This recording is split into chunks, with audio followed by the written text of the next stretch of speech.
On this episode, we're doing things different. I'm going to show you guys the things that most hunters don't want you to see. These are the rambling thoughts of a madman.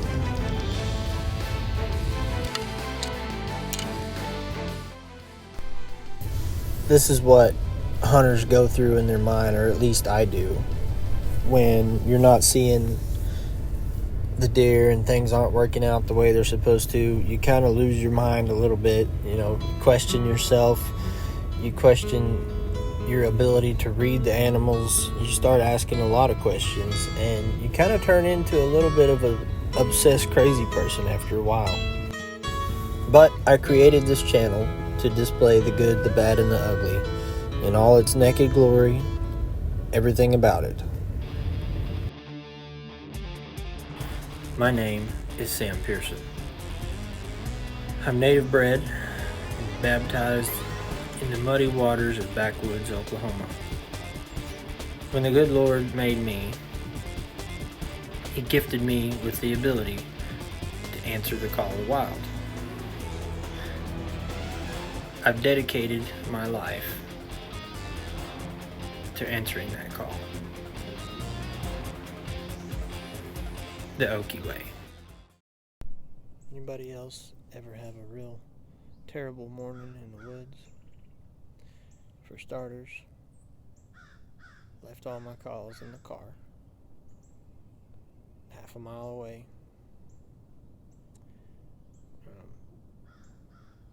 Got to where my stand was at, and come to find out my stand and my camera mounts and all that is gone. It seems to me that the more frustrated you get, the more you learn. In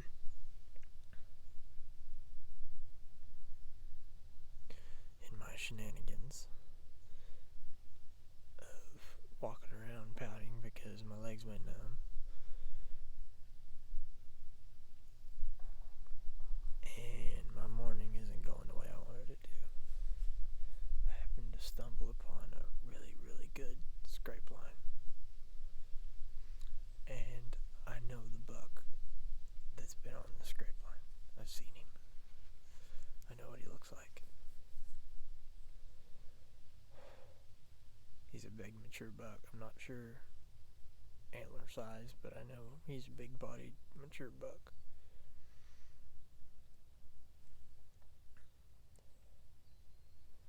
And I know for a fact that this is his scrape line because in the previous hunt, early spring or early fall, I heard him out here.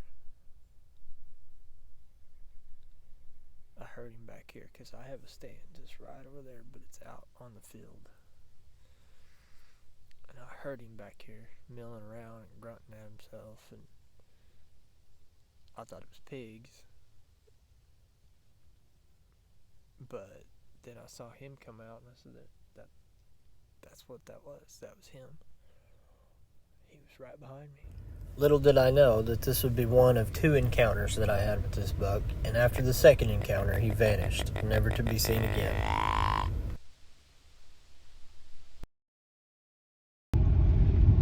It's November now,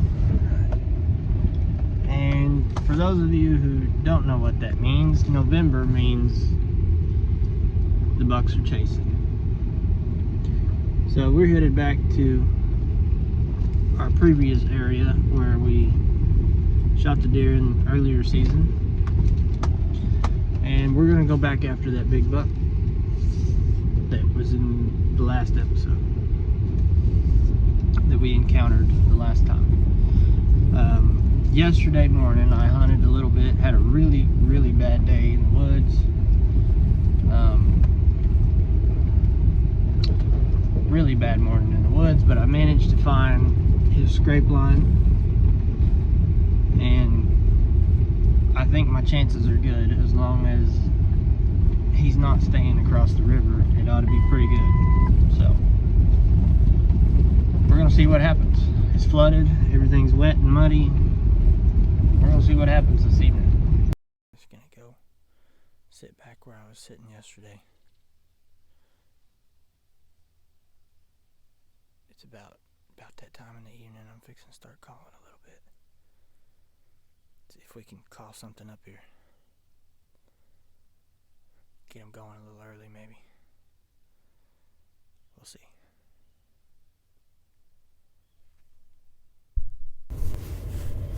I indeed did not get him going, nor did I get anything going for the next 2 or 3 weeks.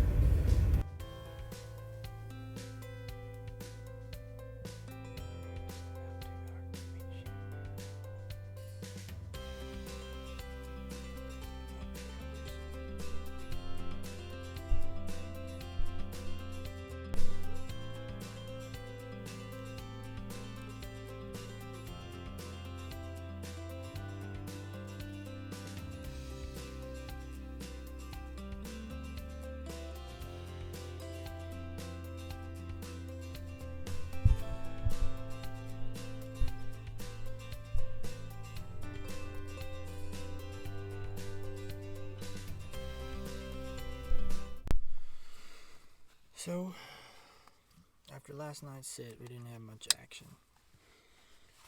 So we're gearing up, and we're gonna go. We're on the same property, but we're gonna go to a different spot on said property. And we're gonna look for another scrape over there, because I know there was one there at one time.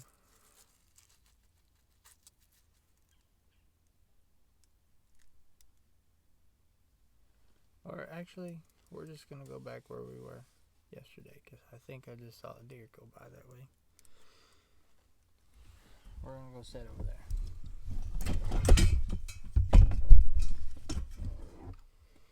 We're going to go try it again. And in my head, I'm thinking consistency. Okay, I know it's an active scrape. I've seen him there. I see his fresh signs there. So I'm just going to keep sitting it until he either shows up or season ends, I guess. It's kind of the gist of it. But that looks like a bobcat, maybe. I'm not sure what that is. We're going to go try to see what that is.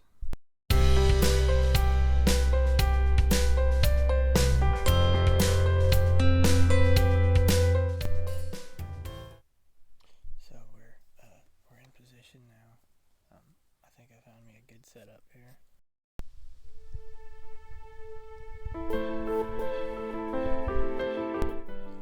We're gonna do it. We're gonna change up a little bit. Try something a little bit off the wall, but it might pay off. We'll see.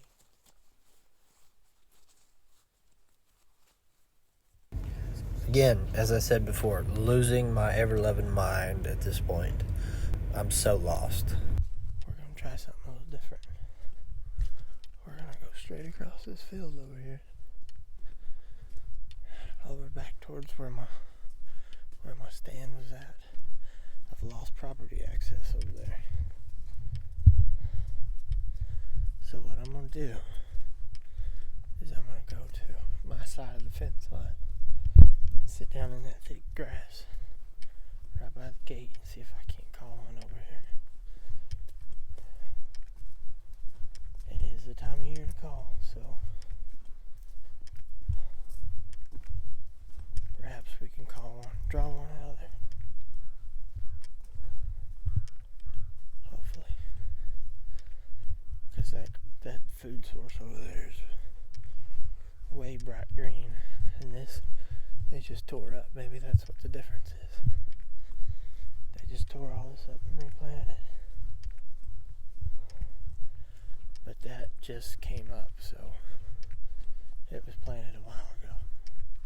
When you're not seeing the animals that you should be seeing under the circumstances that they should be there, you start to question, has the food plot changed? Have I been walking around too much? Have I spread my scent too far in the woods? Have I pushed them too far out? You start asking lots and lots of questions, but when you get desperate, you start trying some weird things. And sometimes you learn things by trying weird stuff. eventually figure out what it is that you need to be doing. Every time you take a step closer, we are you learn back something. on again. It is now rifle season, but we are not hunting rifle until we get desperate anyways. So this is maybe hunt number 4, chasing this mature buck that I previously caught on camera. Or one like him. There's several of them down there, but preferably him. We are headed that direction. We're gonna get set up in my new climbing system that I finally got figured out, and we'll go from there. So we got everything in position in the tree. Got my rope hung, but there's running out of time, so should have came out earlier and did it. Didn't think about it. Didn't think it would take that long. Bumped my big buck on the way in here. So we're sitting about right about where I bumped him at. I'm gonna do a little bit of calling, not much. See if I can't get him to come back my way. Probably won't, because he's pretty big, but we'll see. This was the second encounter that I was talking about.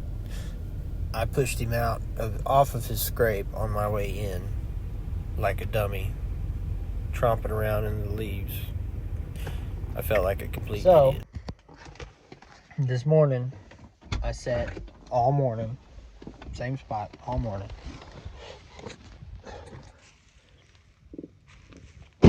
Never saw him. Never saw any kind of movement. Heard a doe blow, but I don't know where it was at. Far enough away, it wasn't me. But that happened, and it got hot. The wind was damn near 80 miles an hour all day, all morning. The got up to about 80 degrees.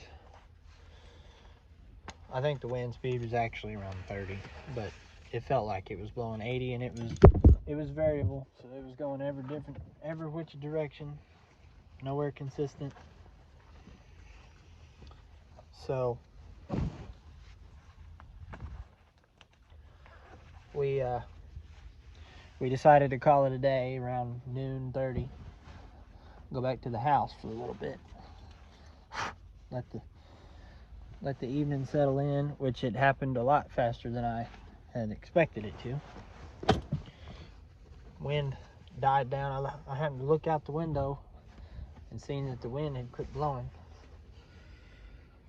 Checked the weather. The temperature had dropped 4 degrees, which I know is not a lot, but that tells me that the evening's setting in early. So I scrambled around, grabbed my clothes, threw them in the car, took off. We're just now getting here, and now I'm gonna scramble around and try to get climbed up into the stand.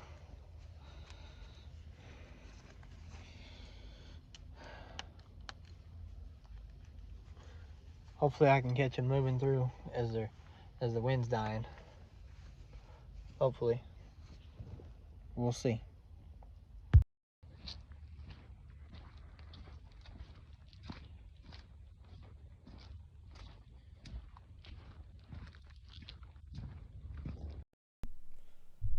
So we've been sitting here a while. Evening set in, it's almost dark. Still not seeing anything. I don't get it, man.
That feeling right there when you go, I've got to be better than this.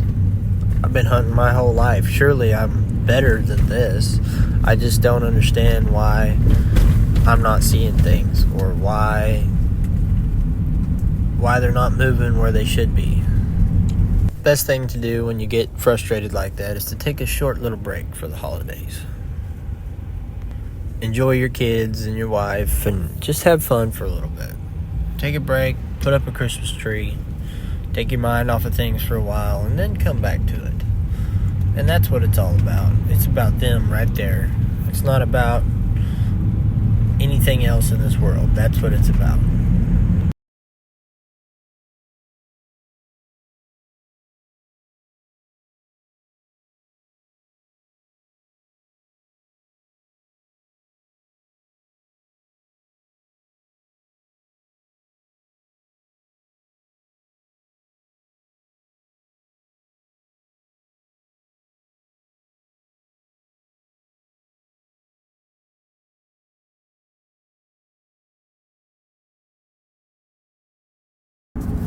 You can't allow it to consume you totally. You have to be able to take breaks throughout to let the frustration kind of ease up, take your mind off of it, and come back to it with fresh eyes and a fresh mind. And that's with anything, really. That's what vacation is made for.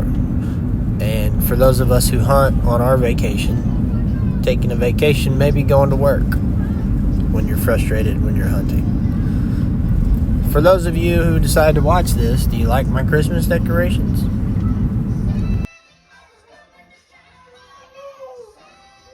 Week 4, we're back on the grind, and we decide to change it up a little bit and put our stand in a different place. But we're excited, we get geared up, and we get rolling. Breakfast of champion. We're shipping out. It's 33 degrees right now. It's about 6:30 in the morning. We're not too far away from the house today, so we didn't have to get up as early. We're fixing to go climb a tree. See how it goes. At this point in the season, the temperature had dropped tremendously. That real cold winter feeling kind of moved in, and there was a north wind howling. I just knew that I was going to be able to see something. I was going to have some good movement, good activity that day. I was excited. On another note, we've been chasing fall turkey all season as well and haven't seen sight or sound of a bird until just now. And they happen to be not on the field that I am allowed to hunt on, so that kind of sucks. But that whole flock there was full of tom.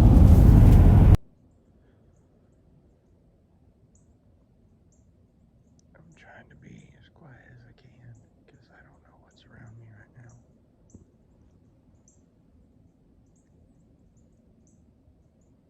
Can't really see much yet, but it's getting light enough that I'm starting to be able to see a little bit, so I'm going to sit down and be quiet. First group of doe moved through, and I'm starting to get excited.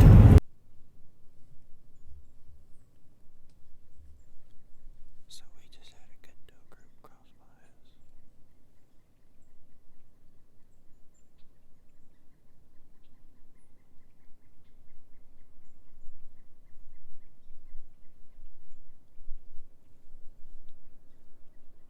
Now we're just waiting on the buck to follow.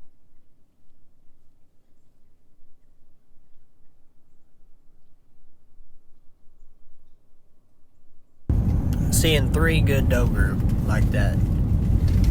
There's the second right there. That made me think that maybe the rut was winding down and all these does have already been bred. It's kind of the thought that I was thinking there at the time. But so we're thinking it's probably winding down, so I'm thinking of changing the plan.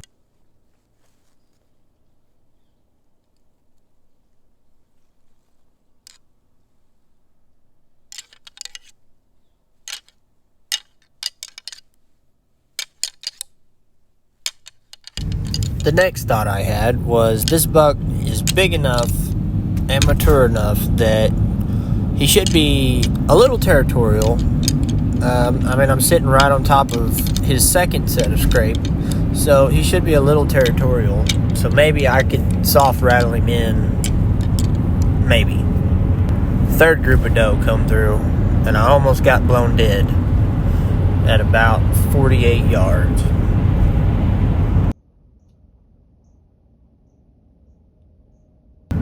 You guys probably can't see it, but that second doe there to the right is stomping her feet at me constantly for about 15 minutes.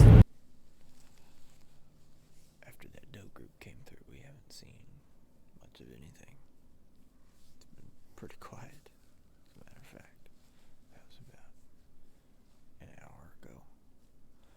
I expected that if they were chasing, he would be following right behind.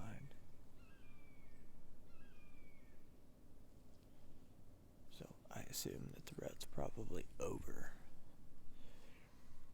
But I'm kind of in a rut position right now, but it's still a good spot. There's still a lot of traffic through here, so I might do a little light rattle just to see if maybe he's still a little territorial.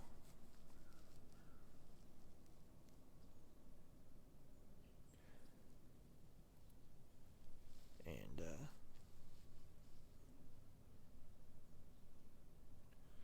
a little light rattling shouldn't hurt much. I'm thinking at this point that if he was chasing, he would be following behind at least one of those 3 doe groups that came through. But we had little to no action the rest of the day, except for a few squirrels here and there.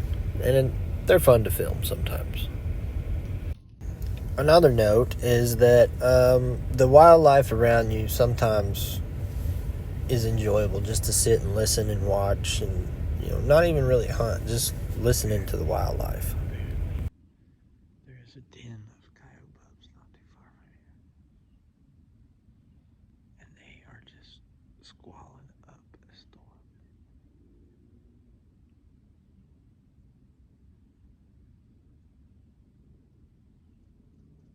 They've been going for about 30 minutes now, just getting after it.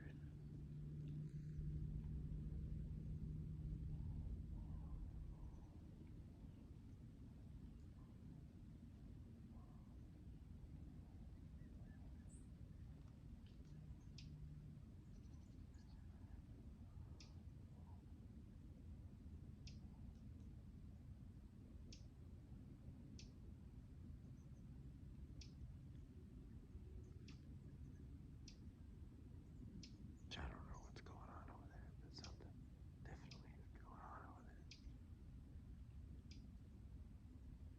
I always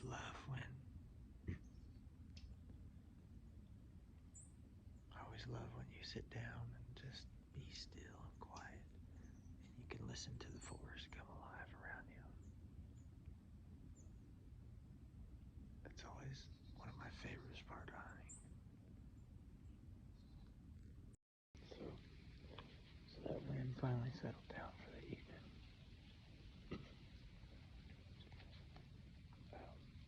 Yeah, the wind's settling down a little bit. Temperature's dropping. Should start seeing some activity pretty soon.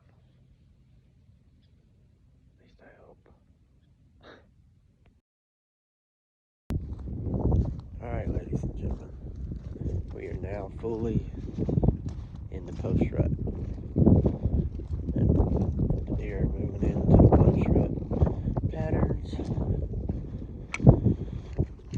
It's cold now, but it's not that cold.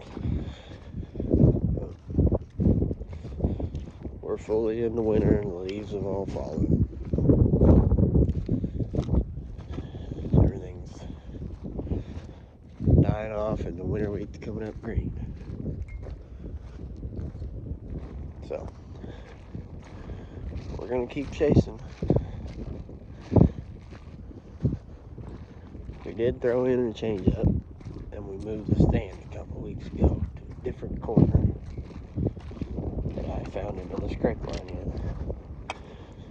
And sitting there until I get some new information or give up, one or the other.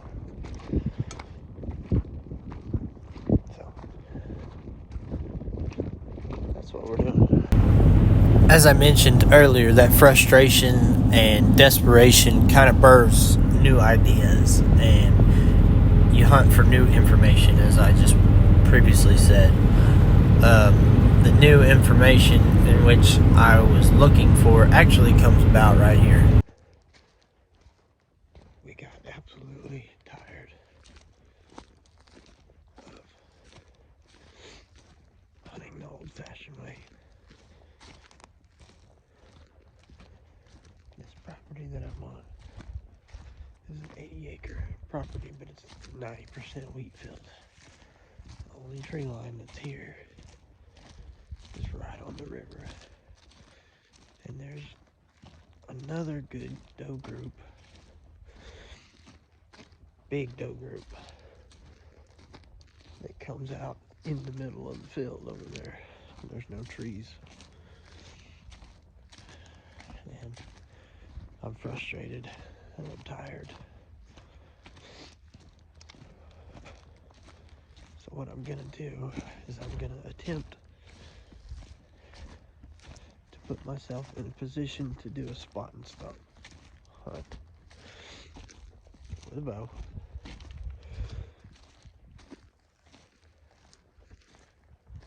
On this deer, there's one standing right there.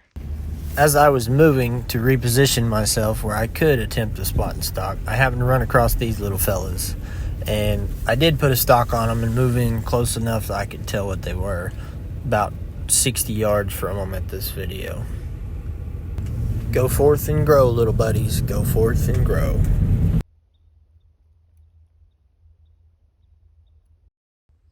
So I let those little bucks go. That worked out like I thought it would, though. I was right in position. So now I'm just kind of scanning to see if I can spot anything else out here yet. I know there's a huge doe group that comes out right where them bucks came from. My hope is that there's a nice buck with them. Decent buck. Hell, anything bigger than a 6-point at this point, I'd probably shoot. But he was just too small. He's a little forkhorn. The other one was a little button buck. I think they're brothers. So the moral of the story, as I sit here, my phone dies, so I'm no longer able to record.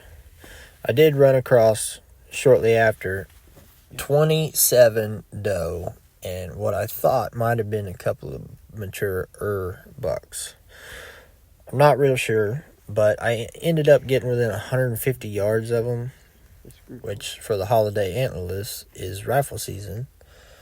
I could have took that shot on a doe, but the moral of the story is I learned how to hunt this property that has been baffling me for 2 years now. And the only thing I have to do to hunt it is to learn how to spot and stalk, which I do not actually know how to do, but our next video will be me attempting that.